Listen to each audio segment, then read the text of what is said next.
রাতের বেলা সে মোবাইল দেখতেছে, মোবাইলের মধ্যে সে একটু খারাপ দৃশ্য দেখাচ্ছিল। এমন সময় মেয়ে গিয়ে ঘরে ঢুকলো। মেয়ে ঘরে ঢুকে দেখলো বাবা তার মোবাইলের মধ্যে খারাপ দৃশ্য দেখছে, মেয়ে দেখে ফেললো। মেয়ে তখন বাবাকে বলল, একটা শব্দ বলেছে, লজ্জা করে না বাবা? মেয়েটা ঘরে চলে গেল।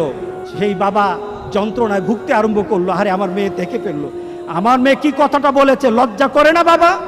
সে লোকটা অফিসে চলে গেল, অফিস করতেছে, কিন্তু আর ভালো লাগে না। মেয়েটা কি বলেছে, লজ্জা লাগে না বাবা? কিন্তু মেয়েটার যন্ত্রণায় সে হার্ট ফিল করলো। মেয়েটা এরপরে মারা গেল। বাবা যখন বাড়িতে ফিরে আসলো, বাবার মাথাটা নোয়া, লজ্জিত একটা মুখ। এখনই আমার মেয়ের সাথে দেখা হলে আমার কানে বাজতেছে, আমার মেয়ে আমাকে বলেছে, লজ্জা লাগে না বাবা? আমি কিভাবে আমার মেয়ের সামনে যাব?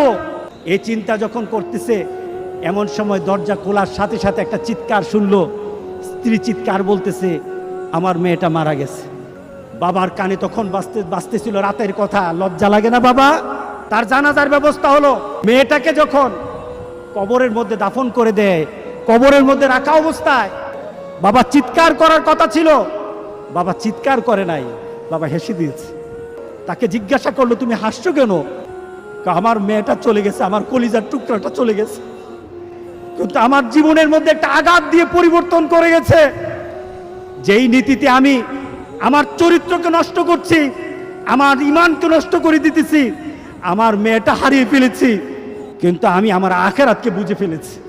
আজকে সমাজের যারা প্রিভেন্টিভ করছেন না, আপনি চিন্তা করছেন আপনার মেয়েটা কিন্তু একদিন আপনার জন্য বিপদ হয়ে যাবে। সুতরাং আমরা যদি হতে চাই ভালো একটা বাবা হবো, রাজি আছে সবাই?